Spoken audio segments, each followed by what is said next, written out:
A function is a rule of assignment that sends each element of its input set, or domain, to just one element of its output set, or codomain. Consider the function g below. Its domain is the set consisting of a, b, and c, and its codomain is the set consisting of 1, 2, and 3. Functions should be considered as active processes. For each input you feed them, an output comes out, as indicated for our function g by the arrows. If we put in a, we get g of a, which is 1. If we put in b, we get g of b, which is 2. Finally, if we put in c, we get g of c, which is also 2. Note that it's allowed for two inputs to be sent to the same output, as with b and c both being sent to 2. Note also that it's not necessary that every element of the codomain gets landed on. In this case, g doesn't send anything to 3. The functions we deal with in calculus are real-valued functions, meaning that the input and output values are real numbers.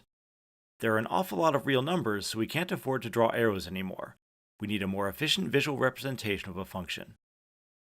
This leads us to the graph of a real-valued function. We're going to be very careful with graphs here, so as not to misuse them. Remember that a function should always be viewed as an active rule of assignment.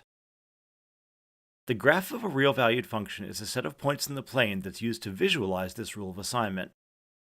We line up the axis for the domain horizontally, and the axis for the codomain vertically, giving us Cartesian coordinates on the plane.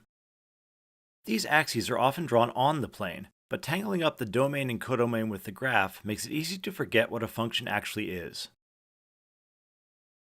It's good to have this picture broken up into 3 pieces. It gets us back to our original picture of a function. The domain will be at the bottom, the codomain to the left, and the graph is there to represent a whole bunch of arrows showing what goes where. Now here's how it goes for the function f mapping x to 1 over x, which gives the reciprocal of any non-zero number.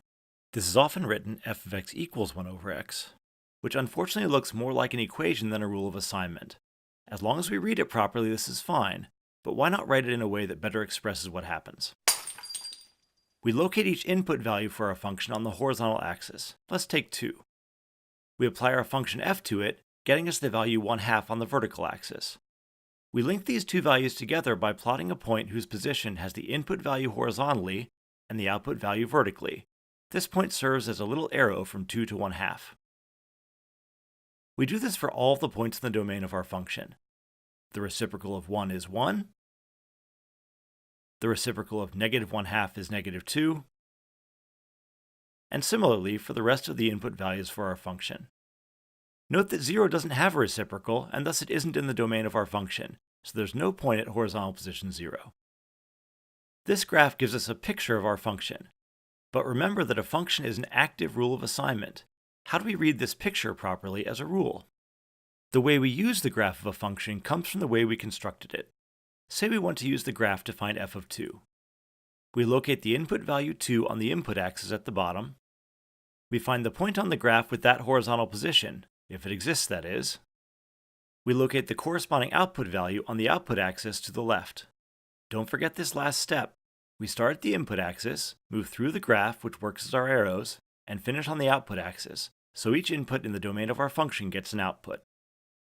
It's as simple as that. For f of 1/3, we locate 1/3 on the input axis, find the corresponding point above it on the graph, and push that over to the output axis to get our result, 3.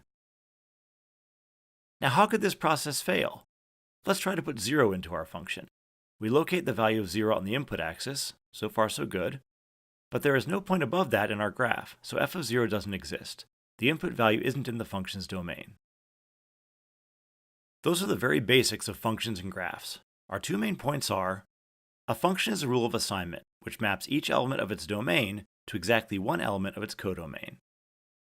We can graph a real-valued function to obtain a nice visual representation of that rule, but remember to read the graph correctly to see how it gives us a function.